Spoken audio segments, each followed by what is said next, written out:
ஹல்லேலூயா. Zion வேதாகம ஆய்விற்கு அன்போடு கூட இயேசு கிறிஸ்துவின் நாமத்தில் உங்களை வரவேற்கிறேன்.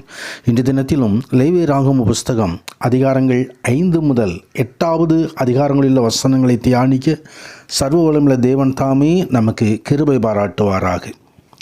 5வது அதிகாரம் தொடர்ந்து 4வது அதிகாரத்தின் தொடர்ச்சியாக கொடுக்கப்பட்டிருக்கிறது. அங்கே 5வது அதிகாரம் 5வது வசனத்திலே இது பலிகளை ஒப்பு கொடுக்கும்போது அவன் தான் செய்த பாவம் என்று அறிக்கையிட வேண்டும் என்று எழுதப்பட்டிருக்கிறது. பாவங்களை அறிக்கையிடுவது என்பது தேவனுக்கு முன்பதாக நாம் பாவம் செய்ததை ஒப்புக்கொள்வது, நமது சிந்தனை, சொல், செயல் ஆகிய அனைத்தும் தவறானவை என்று ஒப்புக்கொள்வது ஆகும். பாவ மன்னிப்பு பெற வேண்டுமானால் நமது பாவங்களை நாம் அறிக்கையிட வேண்டுவது அவசியம். வேதம் சொல்கிறது நீதிமொழி 28:13 பாவங்களை மறைக்கிறவன் வாழ்வடைய மாட்டான், அதை அறிக்கை செய்து விட்டுவிடுகிறவனோ இரக்கம் பெறுவான் என்று வேதவசனம் சொல்லுகிறது. கர்த்தருடைய பரிசுத்த நாமத்திற்கு மகிமை உண்டாவதாக. ஆம், அப்படியாய் தேவ சமூகத்திலே நாம் பாவங்களை அறிக்கையிடுவது அவசியமாயிருக்கிறது. தொடர்ந்து குற்ற நிவாரண பலியின் பிரமாணங்களை குறித்து எழுதப்பட்டிருக்கிறதை குறித்து பார்க்கிறோம். பாவ நிவாரண பலி, அதே போல் குற்ற நிவாரண பலி. கர்த்தருடைய பரிசுத்த நாமத்திற்கு மகிமை உண்டாவதாக. குற்ற நிவாரண பலியிலே ஒரு பழுதற்ற ஒரு ஆட்டுக்கு கடாவை ஆசாரியத்தில் கொண்டு வர வேண்டும். பாவம் செய்தவன் அதை அறியாமல் செய்த தப்புக்காக ஆசாரியன் அவனுக்காக நிவர்த்தி செய்ய கடவன், அப்பொழுது அது அவனுக்கு மன்னிக்கப்படும் என்று எழுதப்பட்டிருக்கிறது. கர்த்தருடைய பரிசுத்த நாமத்திற்கு மகிமை உண்டாவதாக. ஆம், அதை தொடர்ந்து 6வது அதிகாரத்திலும் தகன பலியின் பிரமாணம், போஜன பலியின் பிரமாணம், பாவ நிவாரண பலியின் பிரமாணம் என்று சொல்லி மீண்டுமாய் ஆண்டவர் அதை கற்பிக்கிற காரியத்தை குறித்து பார்க்கிறோம். கர்த்தருடைய பரிசுத்த நாமத்திற்கு மகிமை உண்டாவதாக. கர்த்தருடைய சந்நிதியிலே அவன் பாவத்தை பாவம் செய்கிற மனிதனுடைய பாவத்தை நிவர்த்தி செய்யும்படி குற்றவாளியாக செய்த அந்த மனிதனுக்கு பாவம் மன்னிக்கப்படும்படி அங்கே பலி செலுத்தப்பட வேண்டும். சர்வாங்க தகன பலி இரவு முழுவதும் விடியற்காலம் மட்டும் பலிபீடத்தின் மேல் எரிந்து கொண்டு இருக்க வேண்டும். பலிபீடத்தில் அக்கினி அது எரிந்து கொண்டே இருக்க வேண்டும் என்று சொல்லி வேதவசனம் சொல்லுகிறது. கர்த்தருடைய பரிசுத்த நாமத்திற்கு மகிமை உண்டாவதாக.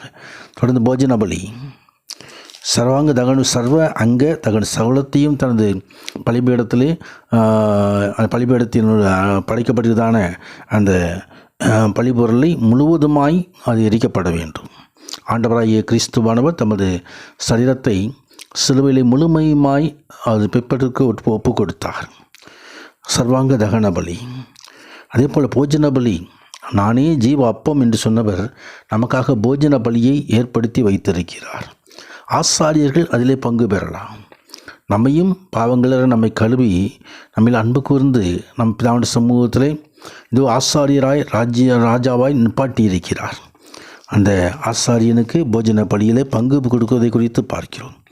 தொடர்ந்து பாவ நிவாரண பலியின் பிரமாணம், சர்வாங்க தகன பலி செலுத்தப்படும் இடத்திலே பாவ நிவாரண பலியும் கர்த்தருடைய சந்நிதியிலே அது அந்த பலிபொருள் கொல்லப்பட கடவது என்று அது பரிசுத்தமானது என்று எழுதப்பட்டிருக்கிறதை நாம் பார்க்க முடியும். கர்த்தருடைய பரிசுத்த நாமத்திற்கு மகிமை உண்டாவதாக. ஆம், பாவ நிவர்த்தி செய்ய அந்த பலியிடுகிற ஆசாரியன் அதை புசிக்கலாம் என்று எழுதப்பட்டிருக்கிறதையும் நாம் பார்க்க முடியும். தொடர்ந்து 7வது அதிகாரத்தில் குற்ற நிவாரண பலியின் பிரமாணங்கள், சமாதான பலியின் பிரமாணங்கள் என்று எழுதப்பட்டிருக்கிறதை குறித்து நாம் பார்க்க முடியும். கர்த்தருடைய பரிசுத்த நாமத்திற்கு மகிமை உண்டாவதாக. ஆம், அங்கே கொழுப்பையும் இரத்தத்தையும் சாப்பிடுதல் தடை செய்யப்பட்டிருக்கிறது. தொடர்ந்து ஆசாரியருடைய பங்கு என்ன என்பதையும் அங்கே கொடுக்கப்பட்டிருக்கிறது குறித்து பார்க்கிறோம். 8வது அதிகாரத்திலே ஆரோனும் அவருடைய குமாரரும் ஆசாரியர்களாக அபிஷேகம் பண்ணப்படுகிற காரியத்தை குறித்து வேதம் தமக்கு தெரிவிக்கிறது. அது ஆசாரியர்களாய் நம்ம ஆரோனையும் குமாரரையும் அபிஷேகம் பண்ணினவர். கர்த்தருடைய பரிசுத்த நாமத்திற்கு மகிமை உண்டாகிறது. இப்படி அவர்கள் ஜலத்தில் ஸ்நானம் பண்ணி வைக்க வேண்டும், எப்படி அங்கேயே உள்ளங்கியை போட வேண்டும், மார்பகத்தை எப்படி பதிக்க வேண்டும், அபிஷேக தைலத்தை எடுத்து எப்படி அதை பரிசுத்தப்படுத்தபடி உபயோகிக்க வேண்டும் என்றெல்லாம் ஆண்ட பிரமாணங்களை தருகிறார். கர்த்தருடைய நாமத்துக்கு மகிமை உண்டாவது. அதே போல் நம்மையும் ஆசாரியர்களாக நிறுத்தின தேவன் நமக்கும் இரட்சிப்பின் வஸ்திரத்தை தந்திருக்கிறார். நீதியின் சால்வையை தந்திருக்கிறார். அது கரைபடாதபடிக்கு நாம் காத்துக்கொள்வது அவசியமாயிருக்கிறது. கர்த்தர் நாமத்துக்கு மகிமை உண்டாவது. கர்த்தர் மோசையை கொண்டு கட்டளையிட்ட எல்லா காரியங்களையும் ஆரோனும் அவன் குமாரரும் செய்தார்கள். அதே விதமாக கர்த்தர் நமக்கு கொடுத்த கட்டளைகளின்படி, வசனங்களின்படி, வார்த்தைகளின்படி நாம் நடக்க வேண்டியது அவசியமாக. கர்த்தர் வார்த்தையின்படியே நடப்போம். நமது பாதையிலே ஒரு புதிய வெளிச்சம் உண்டாகும், புதிய மகிமை உண்டாகும். உன்ன தேவன் மகிமையான காரியங்களை செய்தருள்வாராக. ஆமீன், ஆமீன்.